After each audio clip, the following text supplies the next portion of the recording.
Johnny, that's better than most. How about in? That is better than most. Better than most! You're listening to the Bump and Run Golf Podcast on WHIP Radio with Dalton Balthaser. Oh, wow! In your life have you seen anything like that? Good morning, people of Earth and golf fans everywhere. You're listening to the Bump and Run Golf Podcast on WHIP Radio, Philadelphia's #1 college radio station, and this is episode 27. Dalton Balthaser back here with you after a summer hiatus. School is in session, which means the Bump and Run Golf Podcast is back. We're going to talk about the Northern Trust, the first championship of the FedEx Cup playoffs, and how two of the world's top players battled it out at the end. And we're going to talk about the second event, the Dell Technologies Championship at TPC Boston. Those first two events have had name changes over the past year. The Northern Trust used to be the Barclays, and the Dell Technologies used to be the Deutsche Bank Championship, so a lot of change there. In the FedEx Cup playoffs, we'll give you the recap of the Dell Technologies Championship. And then Pinseeking, where I'll go back through the remaining majors of the year, the US Open, the Open Championship, and the PGA Championship. Two of those three were very compelling. One of them was not. You'll have to tune in to find out about that. Later in the show, an interview with the Director of Operations at the Golf Association of Philadelphia, Marty Emeno. So stay tuned. You're listening to the Bump and Run Golf Podcast on WHIP Radio, Philadelphia's #1 college radio station. It's now time to take a stroll on the links for a look at what's happening in the game of golf and a very compelling opening to the FedEx Cup playoffs. Dustin Johnson, Jordan Spieth in the field, Rory McIlroy in the field. And the Northern Trust was played at Glen Oaks Club in Old Westbury, New York. And this course they call the Augusta of the North, and it definitely looked a lot like Augusta.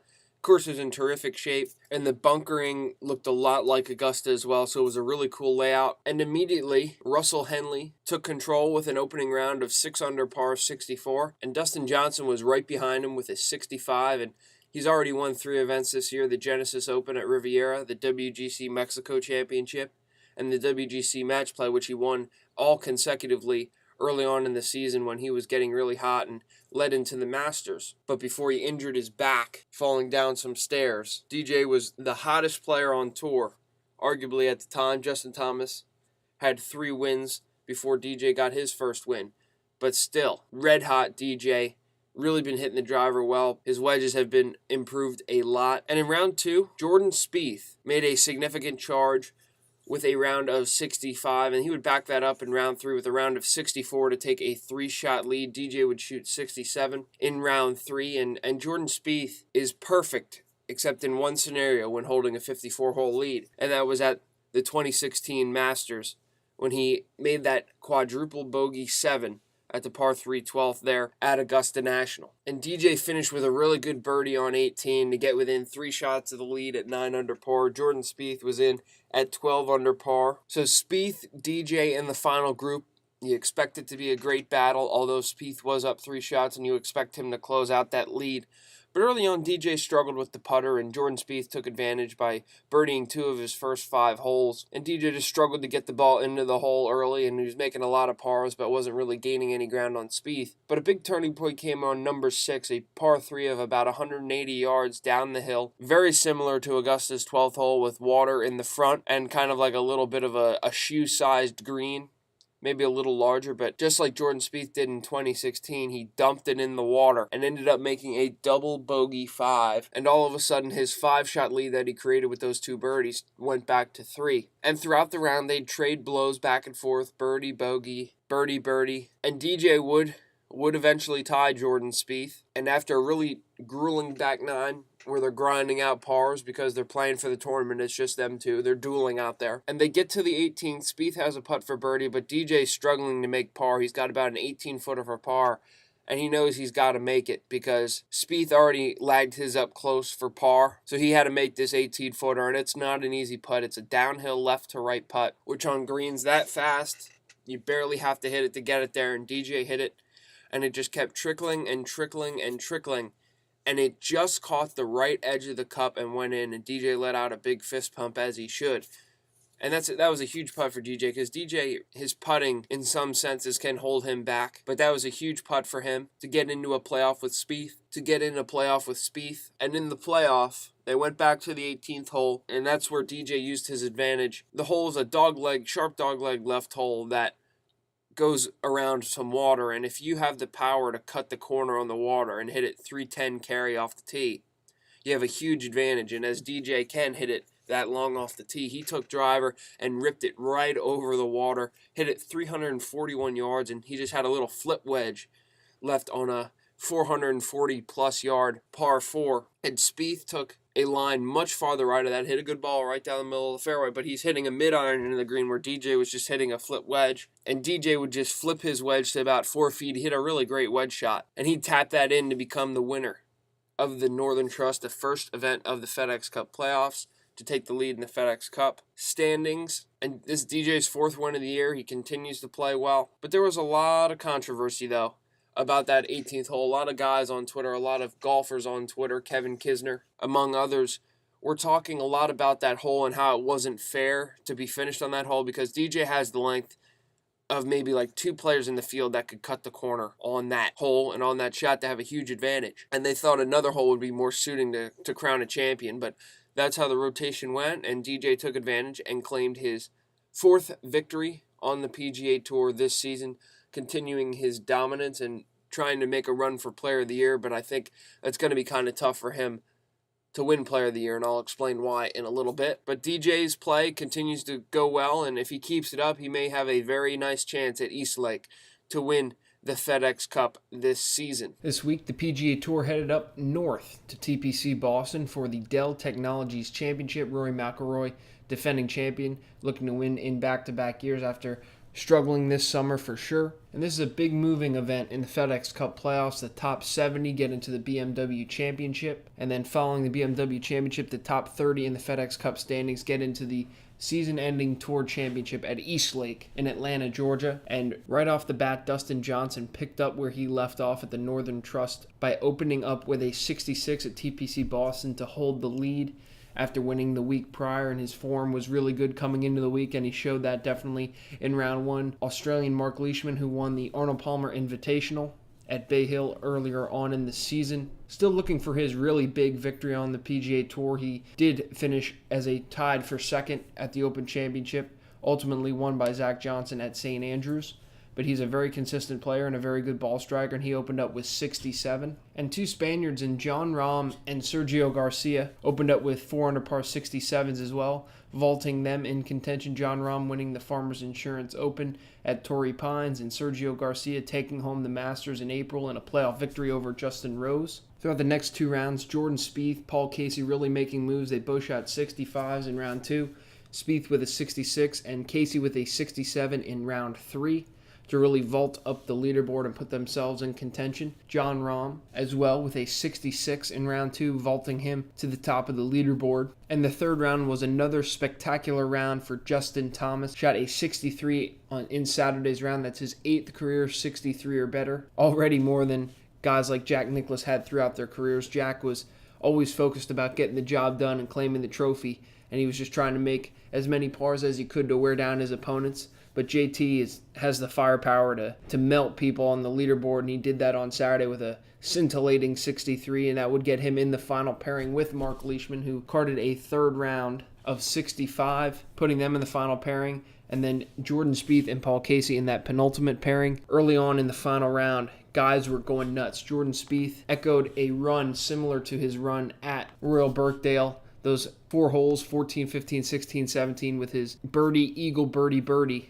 And that's exactly what he did to start the 4th round at TPC Boston. After birdieing 17 and 18 in round 3, he birdied 1, eagled 2, a par 5, birdied 3, a par 3, and birdied 4, a par 4, to go 7 under in his last 6 holes. An incredible stretch.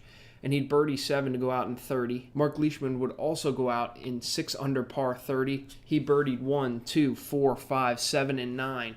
Going out on the front, his putter was really red hot, and they were making a charge at Justin Thomas, who, no slouch himself, shot 32 on the front. He eagled the drivable par 4 4th after his drive got a really great bounce that caromed up over a greenside bunker to about 35 feet short of the green, and he would knock in that 35-footer to get an eagle and to creep up on Spieth and Leishman. And it was definitely a tale of two nines for Spieth and Leishman. Spieth came in on the backside with a 2 over par 37 to finish with 67, 4 under par in the final round. A little disappointing after his blazing start. And Leishman came in 5 over 40 after bogeying the first 3 holes of the back nine, and then the last 2 holes of the 9 as well, coming in with 71 under par. And Justin Thomas would just continue to steady along after that 32 on the front 9. He did bogey number 11, the first time he did not get up and down for the week. He was 19 of 19 coming into that point. He didn't get up and down there, but was 19 out of 20.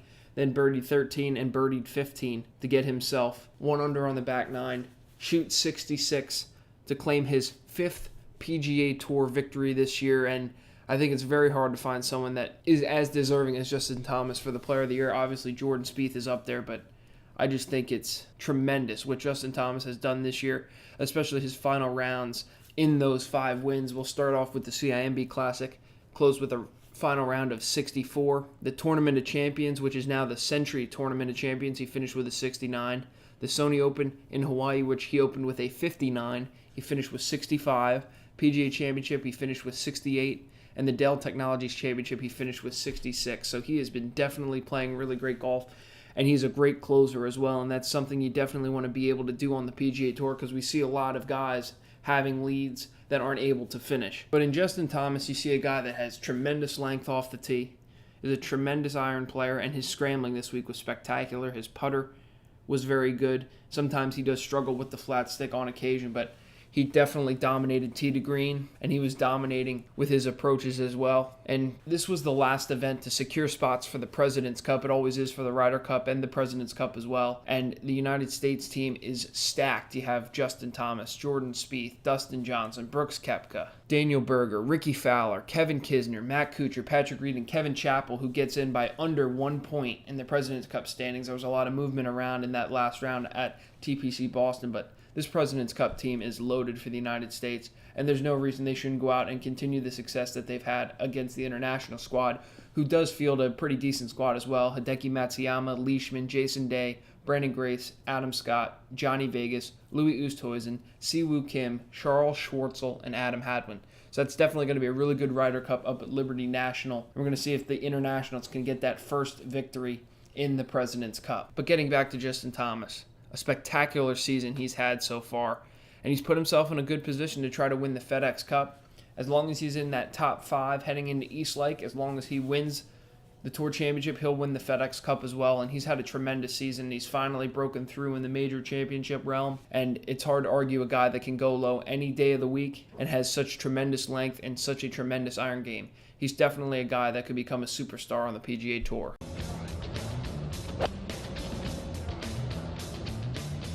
Right club. Be the right club today. Oh, yeah. Now it's time to begin pin seeking, and in this good portion of pin seeking, like I always do, I'm going to go through the remaining majors of the season, give you my thoughts. Major season was pretty good this year, I have to say, with how all the major winners turned out, and I'll get to those for you in a second. But a lot of compelling action going on in the majors this year. You have Sergio winning the Masters, of course, and you have a lot of really important figures in the game winning the other majors. And I'll start with the U.S. Open at Erin Hills, which just didn't have it for me. Just didn't have it. And I hate to say it about, our national championship, the U.S. Open, but it didn't have the right feel. I'm just not a fan of how Fox does their golf broadcasts. I know they're in, kind of a stage right now where they're just getting into the game after taking it over a couple of years ago. But Erin Hills just didn't do it for me. Oakmont was awesome, but Erin Hills just didn't do it for me. There wasn't a lot of compelling action. It was Brooks Koepka just dominating the field. You guys had guys like Brian Harman, and Hideki Matsuyama chasing, but Brooks Koepka was just lighting this course up, and this course wasn't no 6,800-yard, 100-yard wide fairway cupcake. They were playing at 7,800 yards, and he was just eating it alive. And it came to a point where you thought that the U.S. Open record that Rory McIlroy set in 2011 at Congressional, when he blitzed the field, was in danger here because Brooks Koepka was just making birdie after birdie after birdie after birdie. and it was really remarkable, especially at the length that they were playing it. But Brooks Koepka would eventually win his first major championship at the U.S. Open, and a bomber won. There's no doubt. 7,800 yards, you're not going to have guys like Zach Johnson. You're not going to have guys that don't hit it very far, Brandt Snedeker. You're not going to have guys like Matt Kuchar that are going to be able to compete at 7,800 yards, because if it's a 520-yard par 4, they may hit driver, and they may hit a long iron, or maybe even like a rescue club, where Brooks Koepka's hitting driver and maybe like a 6-iron at the most, because he hits it so long off the tee, and that's such a huge advantage in today's game with the technology and how far the golf ball goes. And as I said earlier, playing it at 7,800 yards, close to 8,000 yards, Aaron Hills can play over 8,000 yards, which I'll get into that whole length argument later and how I'm not a fan of that argument. But once again, length won, and I think the USGA needs to get away from these new venues. They did it at Chambers Bay in 2015, and now, just 2 years later, at Aaron Hills, I think they need to stagger them out a lot more, because those real major championship venues like Oakmont, like Shinnecock Hills, like Oakland Hills, like Pebble Beach, Torrey Pines, those golf courses need to stay in the rotation and, throw a new one in every once in a while. Chambers Bay wasn't a great success either. Golf course was in terrible condition. But I think they need to kind of spread those out more so it's more compelling, because some people and some players are, they can't get into that, a new atmosphere, especially if the golf course doesn't suit their eye. So I think they need to watch about, putting too many new venues in close. And trust me, I'm all about new venues, but don't put them so close together. The Open Championship at Royal Birkdale was definitely one to remember, and the final round is one that will go down in the history books as one of the most unusual and compelling final rounds maybe ever in an Open. Coming into the final round, Jordan Spieth was in control, looking to claim his third major championship and to complete the first 3 legs of the career Grand Slam within a 2-year period, and everyone expected him to win because of his ability to close out tournaments when he has held the 54-hole lead outside of that exception at Augusta in 2016. But he did not get off to a great start at all. He made 5 bogeys through his first 13 holes, and he was 4 over par through 13 holes. And the 13th hole was unlike anything the golfing world and I have ever seen before. He hit a drive on 13, a par 4, so far right. He ended up in the high fescue grass on a huge mound. And how someone found his ball is impeccable. Because there's such high rough over there, and they found his golf ball. And then is where the intrigue and confusion ensued. So he took an unplayable lie from this horrid lie in the fescue.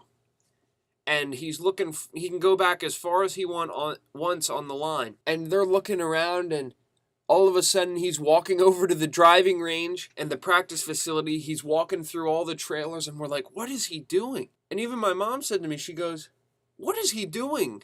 And I'm like, I really don't know. And he's moving around. He's talking with his caddy, Michael Greller, and the rules officials, and they're moving people left. They're moving people right. And he eventually drops his ball on the practice facility, grabs a long iron, and he's got to hit over a huge mound with a long iron. I think it's like a 3-iron that he carries, his utility iron. He's got crowd all around him up on the mound. He had Greller stand there for a second to get his sight line, and he does not hit a good 3-iron at all. He walks after it immediately, didn't really hit it solid, and it's bouncing and trundling towards one of those pot bunkers, one of those greenside pot bunkers, and it just stays short, but it's a tremendously difficult pitch. He's got to pitch it into a ridge and then roll it up and over to this back pin. And sure enough, as Jordan Spieth does, he hits a brilliant shot to about 10 feet, and he would convert that putt for probably one of the wildest bogeys you have ever seen in your lifetime. I was shocked, but it was a great bogey at the time. Matt Kuchar had the lead solo, and that might have been the confidence he needed kind of to settle him down a little bit after that chaos. And a lot of people argue, well, it took way too long. He should have been penalized, and I understand that. But Kuchar was all class there, and you have to let the situation go, because it's a new situation. Like, the rules officials are probably like, what's going on? I don't even know what's going on. So they had to get the situation resolved, and I think Kuchar did a good job of handling that. Do I think it affected his game? Maybe a little bit. I think it took a lot longer than maybe it should have, but you're playing for a major championship. they're not going to really hound you unless you're really, really slow. But I think they played in over 5.5 hours or something like that. It was a ridiculous number. But still, it was something just unusual and bizarre to see. But then after that, Jordan Spieth turned on the switch that many great players in any sport can do.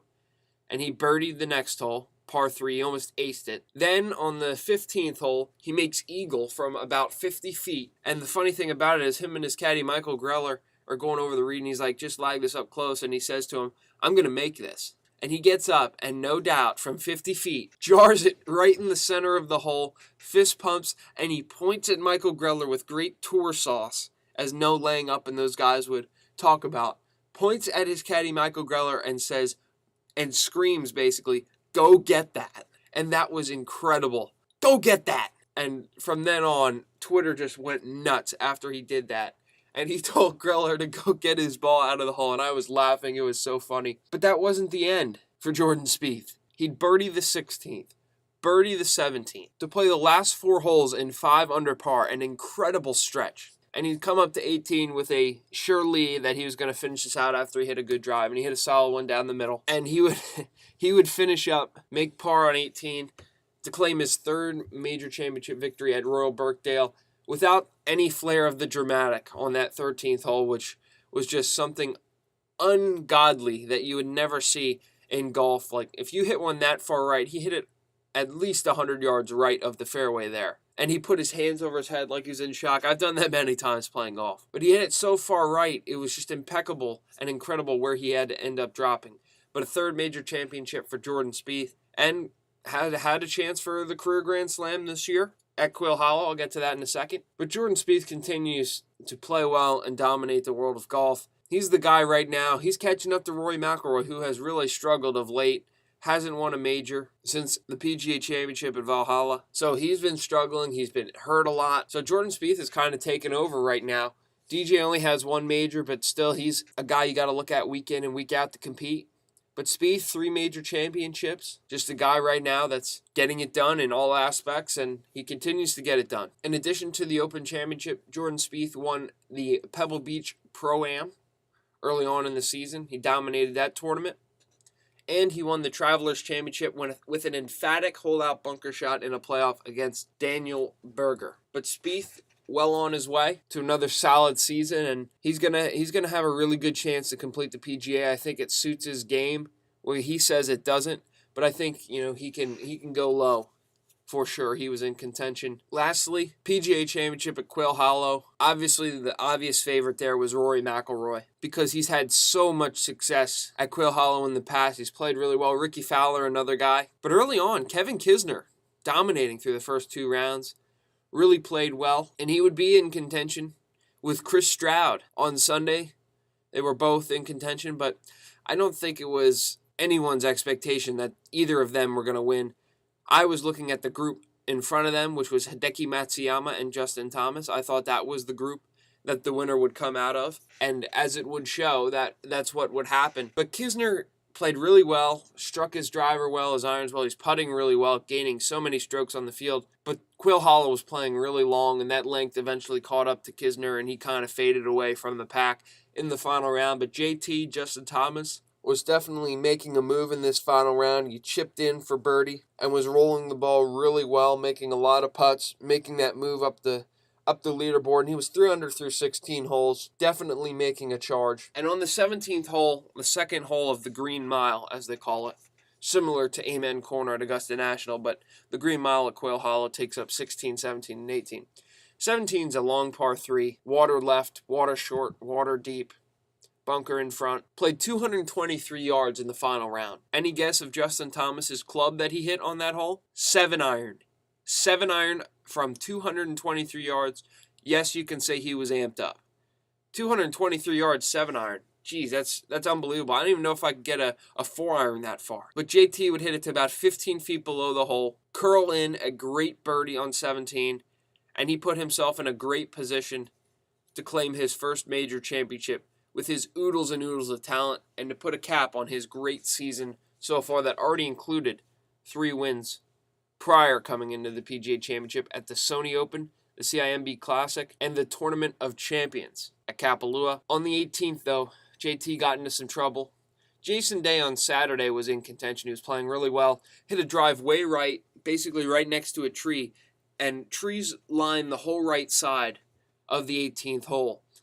And he was looking to hit some sort of rope hook around all those trees, like this bunch of trees, try to get it on the green. He ends up making a 9, and he just was never the same after that and couldn't get back in contention, and those strokes would prove to be costly. And Justin Thomas hit the same shot, and he just tried to punch out, but he didn't hit it hard enough out of that fairway bunker on the right side, and he'd be caught in this rough that's real thick and real deep.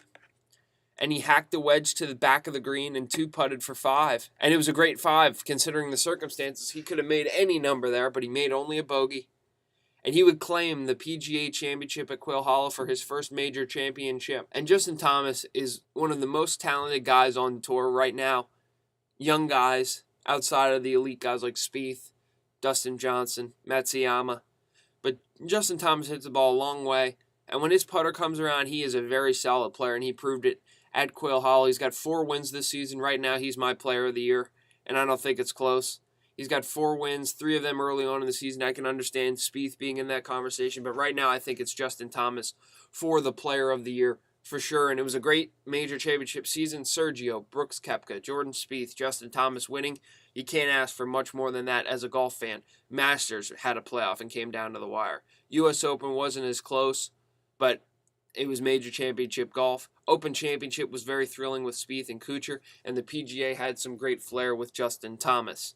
So another major season in the book, a lot of good stuff with that, and we got a long way till Augusta National, that's for sure. 8 months and counting. Why do people throw their golf clubs? Why does it take 5 hours to play a round of golf? And why do people drive golf carts like stunt devils? It's time for me to vent and tell you my most frustrating things in golf. And my most frustrating thing in golf, been hearing it all summer, especially after Erin Hills, and I'm tired of hearing it. And it's this crap argument of the 10,000 plus yard golf course to try to keep up with today's technology and today's length. And to that I say, are you crazy? It's 100% blasphemous. It's crazy to even think of a golf course being 10,000 yards. That's ridiculous. That you'd have to have 700-yard par 5s and 600-yard par 4s. Like, what is this? Golf course architects like Alistair McKenzie, Donald Ross, A.W. Tillinghast, when they created such great golf courses like Philadelphia Cricket Club's Wissahickon, or, even Pebble Beach and all those great golf courses, Oakmont, they never thought that they would be playing them over 10,000 yards. Never.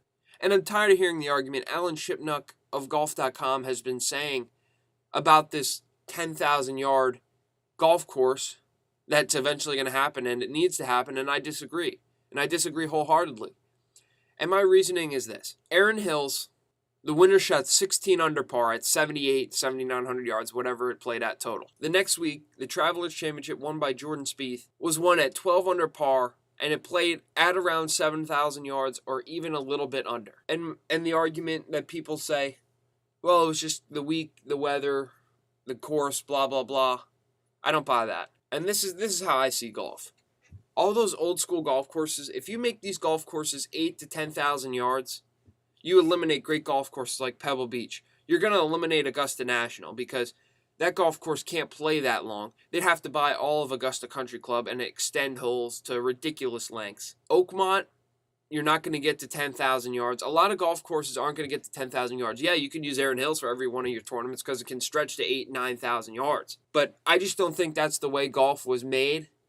And I don't think that's the way, old Tom Morris and Willie Park back in the day when they were playing and hitting the ball with these feathery golf balls 100 yards off the tee, that they would ever think about a 10,000-yard golf course. I'm 100% against that. Here's what I do, and here's what I do if you want to make these guys really work for it instead of making length, the main priority. Because 10,000-yard golf course, you're not getting guys winning golf tournaments that are hitting the ball 270 off the tee. Unless they have an incredible week with their long irons and putting and woods.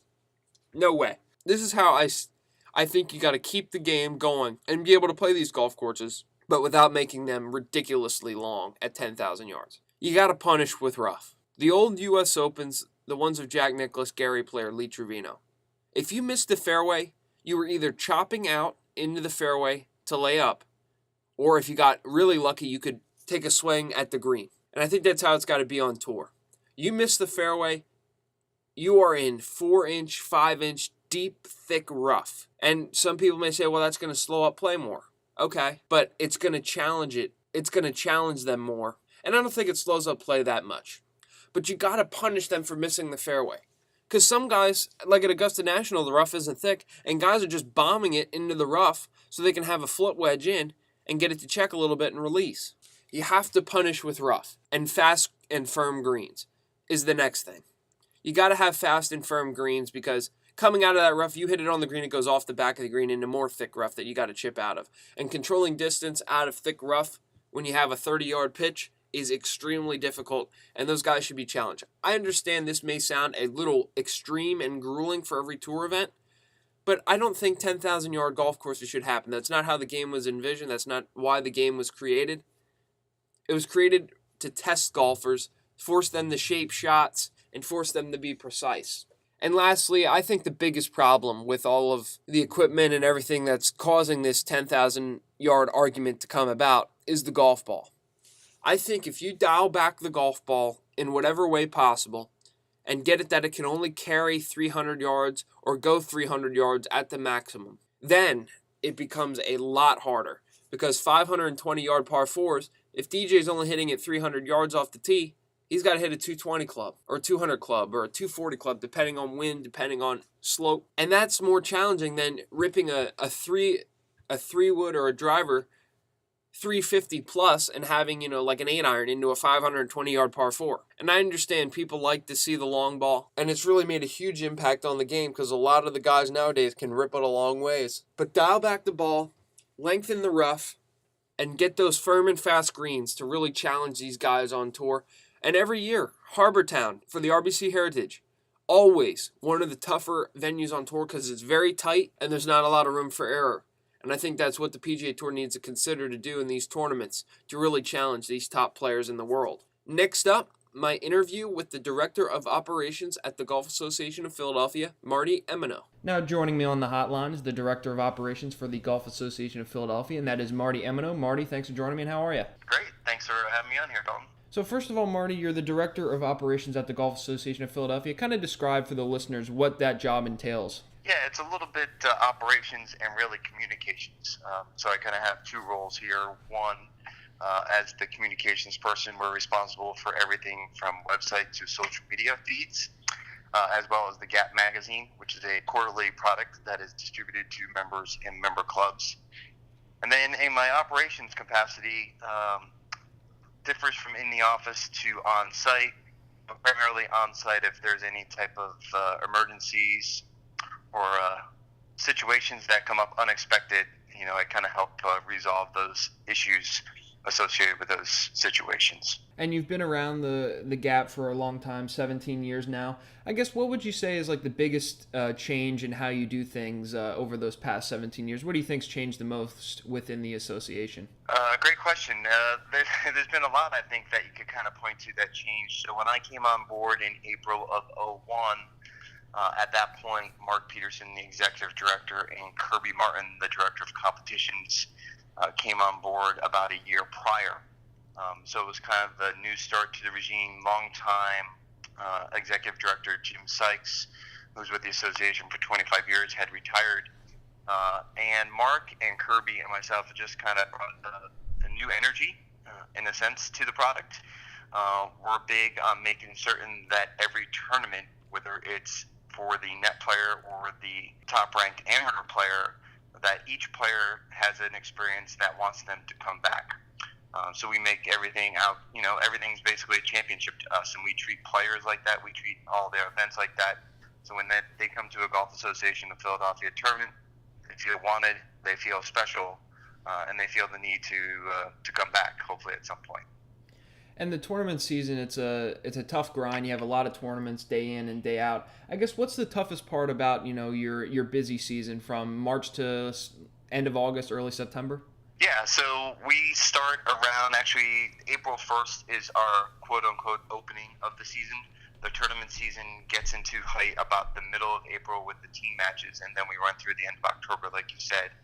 And basically, it's a lot of events in a short period with a small staff.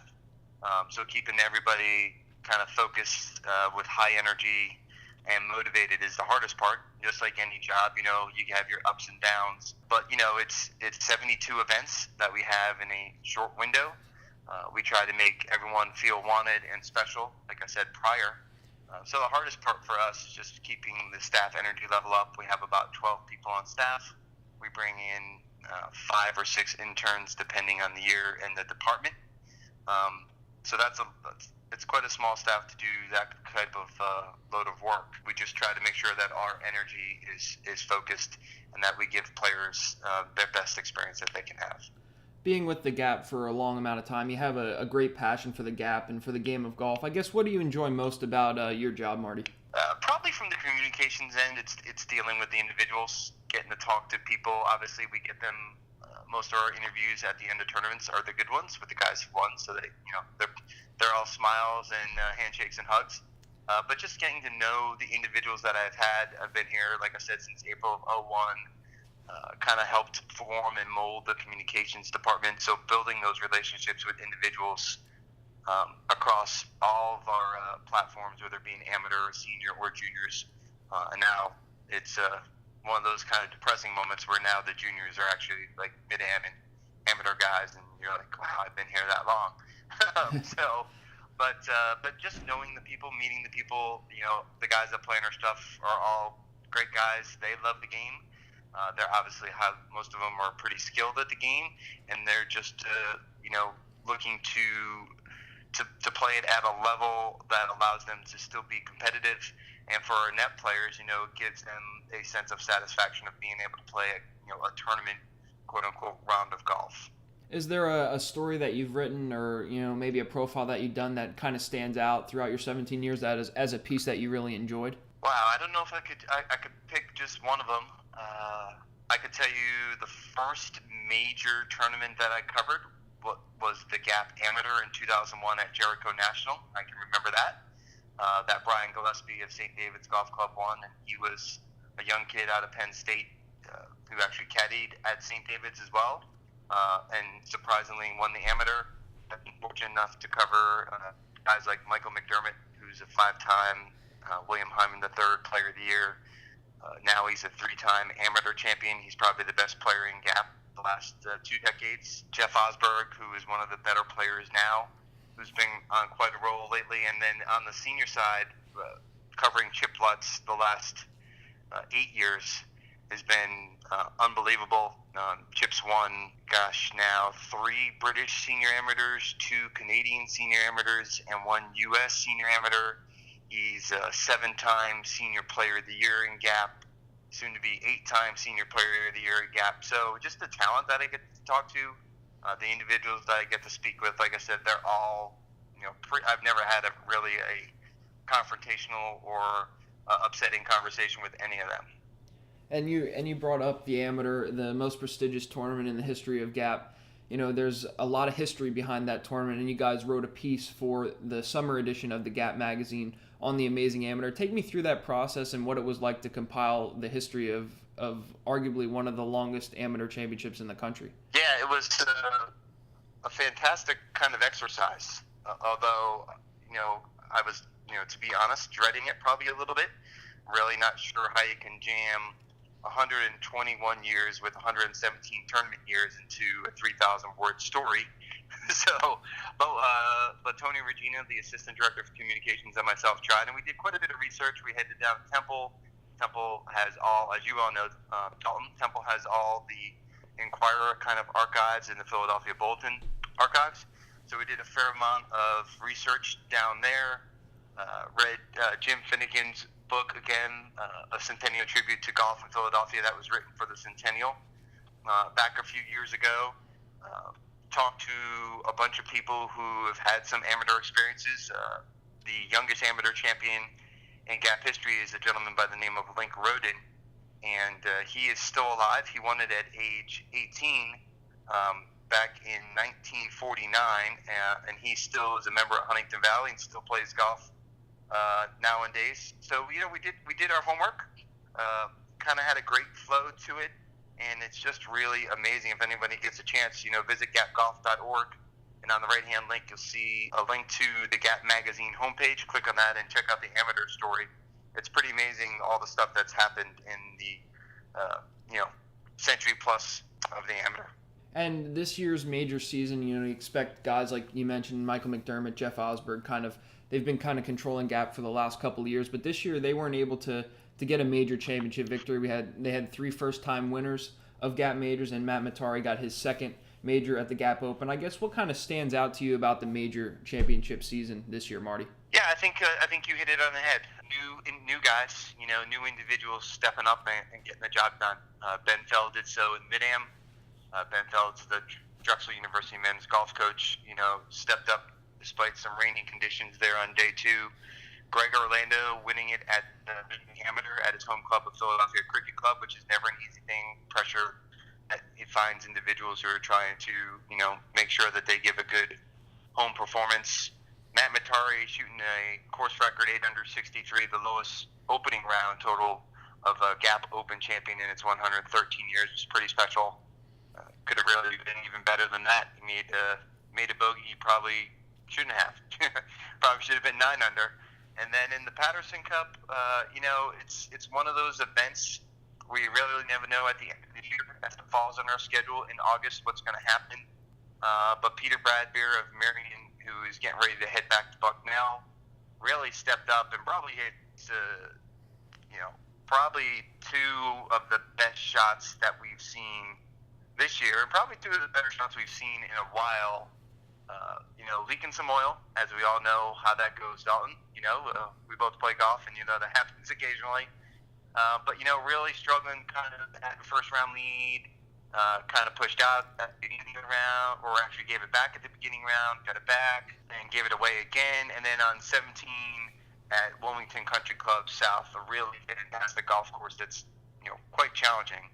A lengthy golf course, played more than 7,000 yards both day.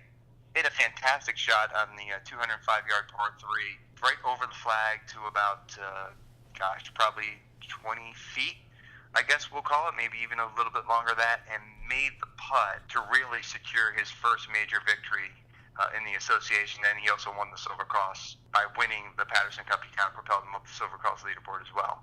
But really just hit an unbelievable shot there on 17, a 5-iron directly over the flag. That was probably the best shot we've seen this year. Then to drain the putt was pretty clutch. But a great year. 3 champions we didn't know well before the season in Feld, Gregor Orlando, and Bradbeer, and then one we did in Matari. So, in all, a pretty good major championship season. One last question here for you, Marty. The Gap's been around for over 110 years. It's been more than that. I guess, moving forward, what is your plan? What is your goal to kind of keep moving the association in the right direction? Anything that stands out about any initiatives you guys may want to push forward in the next couple of years? Yeah, so it's actually 1897 was the founding of Gap. It's been over 120 years that the association's been around.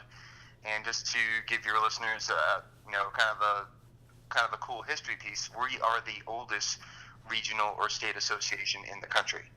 And we are the second oldest golf association in the country, behind only the USGA. But yeah, Dalton, in the future, I think you're going to see there are lots of smaller kind of regional golf associations that offer kind of the same services that we do. And I think you're going to see those organizations come together and kind of merge under one umbrella. So I think you'll see an expansion of the Gap service territory. We already have, we believe, one confirmed partner coming on board. Don't like to discuss that right now, but certainly would like to do that with you at a future date. And we're talking with another party about joining forces. So I think you'll just see Gap expanding its territory, Gap continuing to offer the best service that we can. We believe it's the best service when it comes to a golf association in the country. And with that, from a communication side, that means we're going to have more clubs and more individuals to talk to investigate, to research, to bring to the forefront to members of the association who might not know something, about one of these great territories, or even about, kind of their own local area, and keep uncovering the little gems like we did with that amateur story. Marty, thanks for joining me. A great conversation and insight into the Golf Association of Philadelphia, and look forward to talking with you again down the road. Thanks again. Great. Thanks, Dalton. Have a great year at Temple. That's going to do it for the 27th episode of the Bump and Run Golf Podcast on WHIP Radio, Philadelphia's #1 college radio station. I want to thank you all out there for listening. It's good to be back on the Bump and Run. I'd like to thank Marty Emeno of the Golf Association of Philadelphia for joining me. A great conversation into the major season and what really goes on behind the scenes with the oldest regional golf association in the country. And in this fall portion, I'm going to do one every 2.5 to 3 weeks or so, since the FedEx Cup playoffs will be winding down and we're going to start a new season. So stay tuned every couple of weeks for that. Once again, I'd like to thank you all for listening. And until next time, my golf friends, for Emeno.